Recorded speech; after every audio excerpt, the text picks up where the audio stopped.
Hello students, welcome back to another physics based video lecture and I am Shubhasish Das और आज आपके लिए लेके आए हैं नीट के लिए PYQs।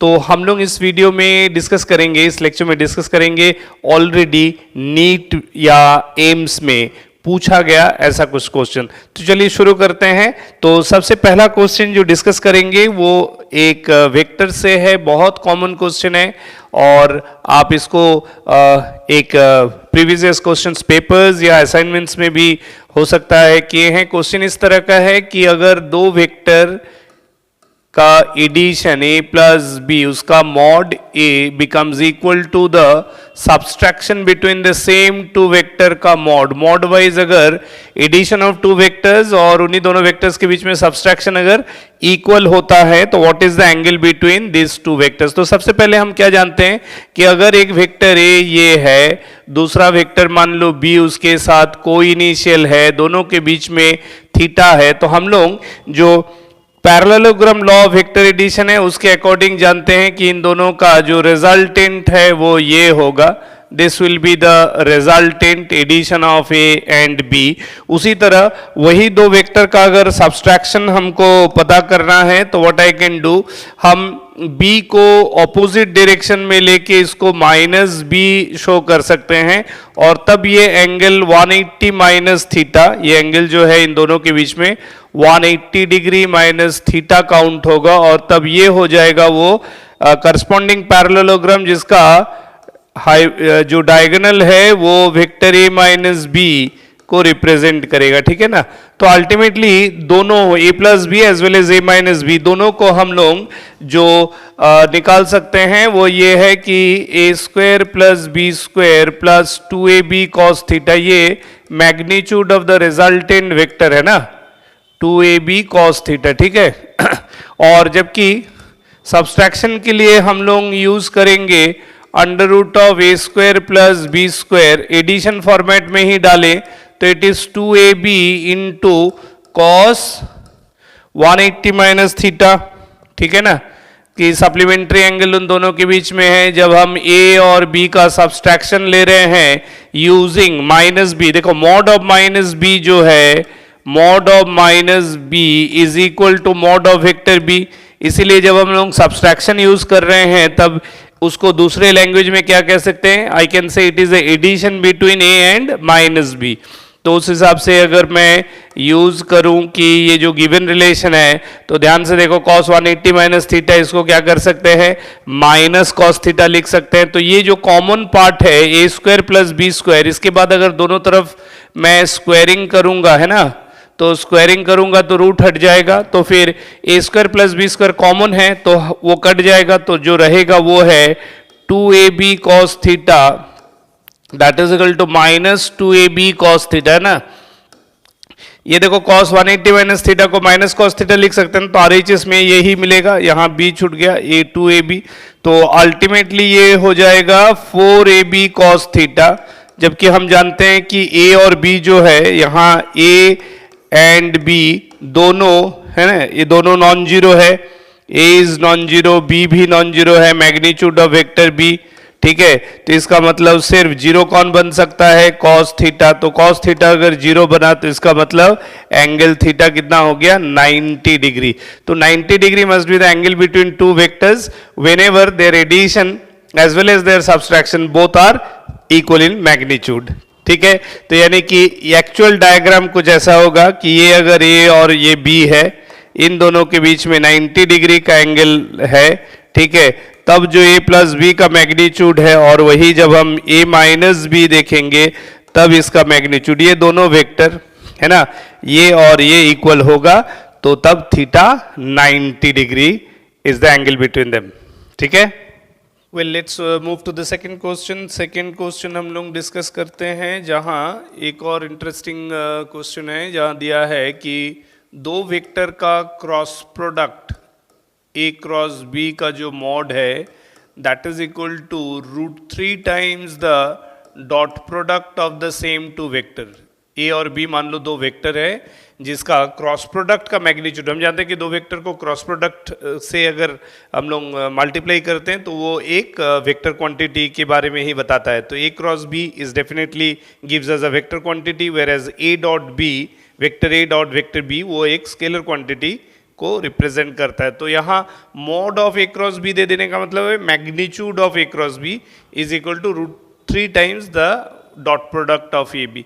तो देखो जब हम लोग दो वेक्टर के बीच में क्रॉस प्रोडक्ट करते हैं assuming they are at an angle theta, तो मैग्नीट्यूड होता है ए बी साइन थीटा, है ना, और that is set to be equal to √3 into dot product of the same two vector. तो दो वेक्टर के बीच में डॉट प्रोडक्ट होता है ए बी कॉस थीटा, हम लोग कॉस थीटा यूज करते हैं डॉट प्रोडक्ट में, जबकि क्रॉस प्रोडक्ट में साइन थीटा यूज करते हैं। तो ये हो गया। अब इसको सिंप्लीफाई करेंगे तो ऑफ कोर्स ए बी यहाँ कैंसिल आउट हो जाएगा, तो sine theta by cos theta, है ना, sine theta by cos theta that is equal to √3।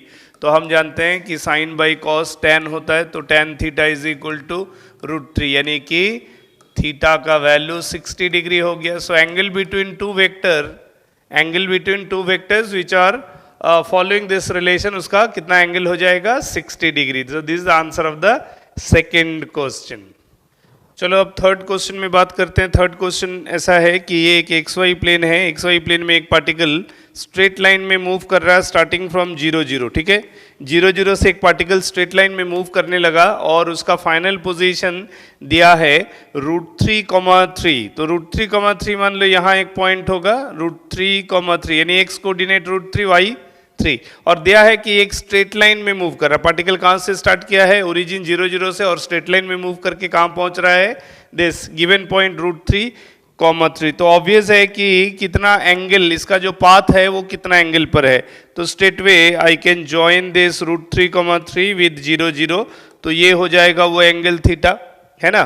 तो हम लोग अगर √3,3 से एक्स एक्सिस पे परपेंडिकुलर ड्रॉप करें तो हमारे पास OPQ इस तरह का एक राइट एंगल ट्रायंगल बन जाएगा OPQ, जहां साफ पता चल रहा है कि √3 इज दिस मच, ये x coordinate of the final point is the OP and y coordinate of the final point is the distance QP। तो यहाँ से हम लोग आसानी से लिख सकते हैं tan of this angle assumed that is equal to 3/√3, है ना, 3/√3। तो 3/√3 का मतलब ये हो गया √3, यानी कि थीटा इज अगेन 60 डिग्री। तो यहाँ भी आंसर हमको कितना आ रहा है, the path along which the particle can move from 0 0 to √3,3, वो पाथ भी 60 डिग्री एंगल पे है with x axis. Well moving to the next question. देखो नेक्स्ट क्वेश्चन कह रहा है कि एक फोर्स के बारे में बताया है 3I + J Newton. Of course ये एक यूनिफॉर्म फोर्स है, एक्सप्रेशन से भी दिख रहा है ना। तो ये एक यूनिफॉर्म फोर्स है जो कि एक 2 kg के मास को, 2 kg का मास एक है, ठीक है ना, 2 kg के मास को एक इनिशियल पोजीशन वेक्टर R1 जिसका वैल्यू दिया है 2I + K कैप, ये ऑफ कोर्स इसका यूनिट है मीटर, पोजीशन वेक्टर इतना मीटर से दूसरा फाइनल पोजीशन वेक्टर ये इतना मीटर तक उसको मूव करा रहा है। क्या कर रहा है, क्वेश्चन क्या कह रहा है, a uniform force which is given in IJ 3I + J newton displace a 2 kg mass from R1 position vector to R2 position vector. तो इसके वजह से ये जो चेंज ऑफ पोजीशन हो रहा है because of the applied force, तो what will be the work done by this force. तो हम लोग इसका वर्क डन कैलकुलेट करने के लिए हम लोग जान रहे हैं कि यूनिफॉर्म फोर्स है, तो जब फोर्स कांस्टेंट होता है तो हम जानते हैं कि वर्क डन को, अगर फोर्स अप्लाइड फोर्स कांस्टेंट है फॉर अ स्पेसिफिक डिस्प्लेसमेंट, तो हम वो वर्क डन को direct dot product of force and displacement vector से निकाल सकते हैं। Dot product of force and displacement vector, याद रखना है कि मेरे को यहाँ क्या नहीं दिया है, डिस्प्लेसमेंट वेक्टर नहीं दिया, तो हम डिस्प्लेसमेंट वेक्टर निकाल सकते हैं। डिस्प्लेसमेंट वेक्टर होता है the difference between position vector, पहला इनिशियल पोजीशन वेक्टर को फाइनल पोजीशन वेक्टर से सब्ट्रैक्ट करते हैं तो हमेशा डिस्प्लेसमेंट वेक्टर मिलता है। तो जैसे कि क्वेश्चन है, तो देखो दोनों में I कंपोनेंट है, एक में जे है, दूसरे पहले में जे नहीं है, के दोनों में है। तो हम लोग अगर 4, 2 करें तो 2i cap final position vector minus initial, इसका जे है, इसमें जे नहीं है तो जे वाला कंपोनेंट रह जाएगा प्लस 3j, है ना। और फिर प्लस हम लोग क्या करेंगे, माइनस के माइनस ऑफ के, तो -2k होगा तो हम इसको डायरेक्ट प्लस को -2k लिख सकते हैं। तो ये हो गया -2k कैप, ये हो गया हमारा डिस्प्लेसमेंट वेक्टर, इतना मीटर, ठीक है ना। So we have got the displacement vector in unit vector term ijk। तो अब हम जो गिवन फोर्स वेक्टर है उसके साथ displacement vector co dot product करेंगे। फोर्स वेक्टर है 3i cap plus j cap, उसके साथ डॉट प्रोडक्ट होगा ये डिस्प्लेसमेंट वेक्टर जिसका वैल्यू आया 2i plus 3j minus 2k cap, ठीक है।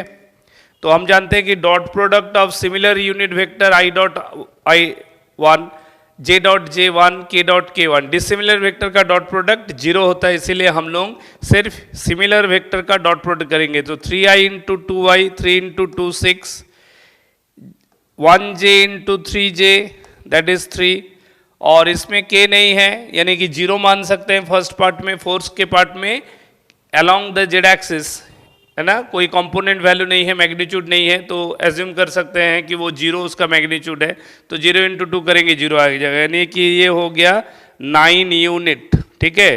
तो वर्क डन 9 यूनिट, यानी कि हम इसको 9 जूल कह सकते हैं, ठीक है। 9 जूल का वर्क डन हुआ। एसआई यूनिट दिया है, मीटर में डिस्प्लेसमेंट है, फोर्स न्यूटन में है, मास केजी में है, तो ये SI unit of work done हो गया जूल। सो आंसर कितना आया, 9 जूल। तो चलो नेक्स्ट क्वेश्चन सॉल्व करते हैं। नेक्स्ट क्वेश्चन में एक बहुत ही सिंपल क्वेश्चन है, बहुत ही कॉन्सेप्ट है। मान लो ये दो वेक्टर है, ये वेक्टर ए है, ये वेक्टर बी है, ठीक है। ऐसे दो वेक्टर दिया है, तो दोनों के बीच में, फॉर एग्जाम्पल ये दोनों के बीच में अगर मैं मान लूँ कि थीटा एंगल है, तो हमको पूछा गया कि what will be the value of find vector b cross vector a, ठीक है ना, डॉट वेक्टर ए। ये पूछा गया क्या होगा, vector b cross a dot vector a. तो फर्स्ट ऑफ ऑल है, आइदर मेरे को ए क्रॉस बी पूछा जाए, मान लो फॉर एग्जाम्पल लेट, अगर मैं एज्यूम कर लेता हूँ let A cross B B vector C, ठीक है। अगर ये मैं इसको वेक्टर सी मान लेता हूँ तो देयरफॉर ऑब्वियसली अगर मैं रिवर्स ऑर्डर में क्रॉस प्रोडक्ट कर रहा हूँ तो b cross a that will become minus vector c. तो चाहे इसका मतलब अब मैं चाहे ए क्रॉस बी का रिजल्ट सी के बारे में बात करूं या बी क्रॉस ए का रिजल्ट माइनस सी के बारे में बात करूं, so what I can say, vector c is perpendicular to the plane of vector a and vector b, हाँ या ना। चाहे मैं ए क्रॉस बी का बात करूं या बी क्रॉस ए, ठीक है, ये perpendicular to the plane of A cross b, मतलब ए एंड बी दोनों से परपेंडिकुलर होगा। तो इसका मतलब ये जो बी क्रॉस है, जो माइनस सी का बारे में पता चला, तो माइनस सी डॉट ए, तो ये कितना होगा, डेफिनेटली 0 होगा। क्यों 0 होगा, क्योंकि वेक्टर सी जो है या माइनस सी है ये परपेंडिकुलर टू वेक्टर ए है, इसलिए क्योंकि यहाँ जो सी के बारे में पता चला वो क्रॉस प्रोडक्ट के वजह से बनने वाला वेक्टर हमेशा plane of existence of two vector से परपेंडिकुलर होता है। तो अगर सी ए और बी दोनों से परपेंडिकुलर है तो इसका मतलब सी या माइनस सी जो जिसके साथ भी बात करें ए का 90 डिग्री का एंगल होता है। हम जानते हैं कि डॉट प्रोडक्ट में कॉस थीटा का यूज होता है, तो कॉस 90 इज 0, तो यानी कि इसका आंसर हो जाएगा 0, ठीक है। तो 0 will be the answer of this question, ठीक है।